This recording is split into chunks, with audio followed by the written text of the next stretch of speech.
Good morning. This is Thursday, June the 25th, and this is our weekly update on the COVID-19 update situation. Unfortunately, as of this morning, the parish has experienced 720 positive COVID-19 cases. That's an increase of 196, which is the largest one-week gain since we've been making these briefings. The good news, however, is the number of deaths has not changed. We're still at 28 deaths. This past Monday, the governor announced that unfortunately we as a state have not met the gating criteria that would permit us to go into phase 3.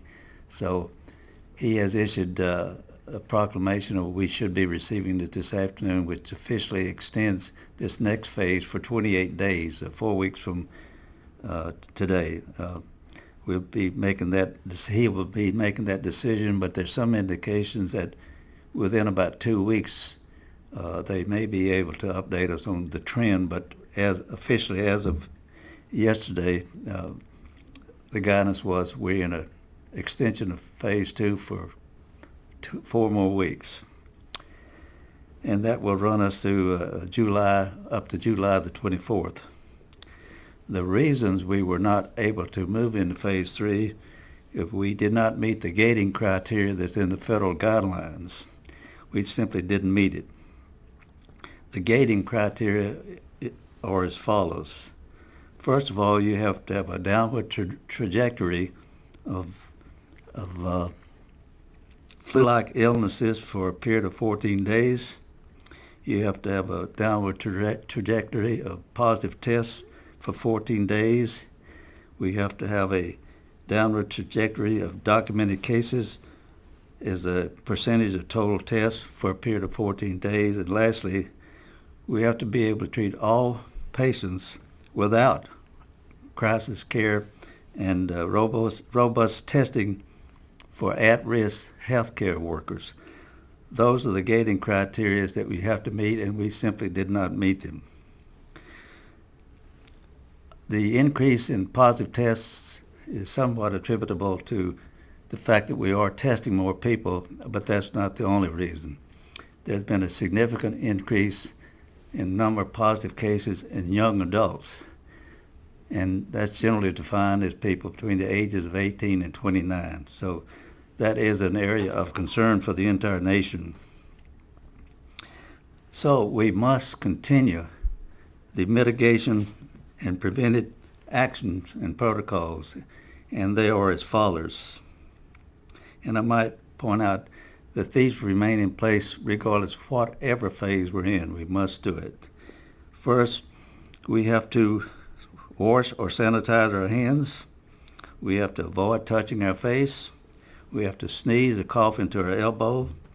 We should wear a face mask when we're out in public or in mass transit. We must stay home when we feel sick and contact our health providers and follow their guidance.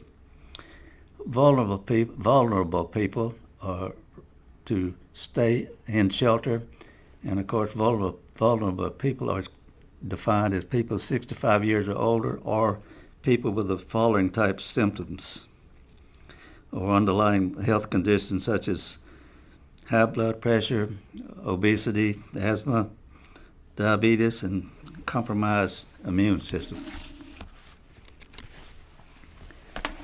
When in public, such places as parks, outdoor recreation, shopping areas, and social gatherings of more than 50 people, we simply must keep our appropriate distances, and we must wear the mask.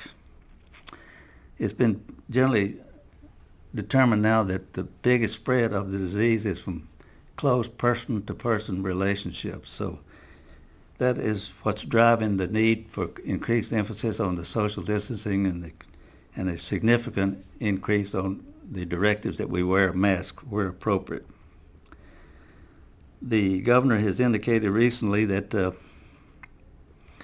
we are planning to try to open the schools this August, but that's still under development. But the goal right now is to open the schools in August. It's worth, I guess, reminding the sorts of businesses that still remain closed, and they are amusement parks, splash pads, children's play centers, arcades, fairs, indoor playgrounds, festivals, indoor play centers, water parks, theme parks, music, and concerts. And I would also like to remind the citizens of Bossier City that we request that if you have a business with the city, you call and make an appointment, and that you make your payments online if feasible. That would help a great deal.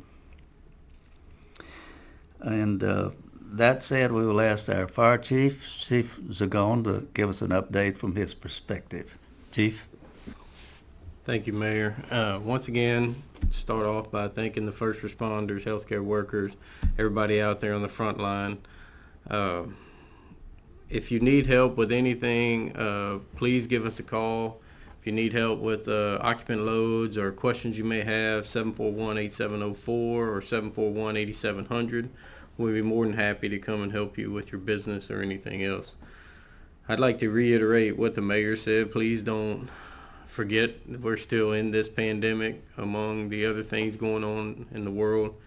But we still need to pay attention to the hand washing, the social distancing, wearing a mask.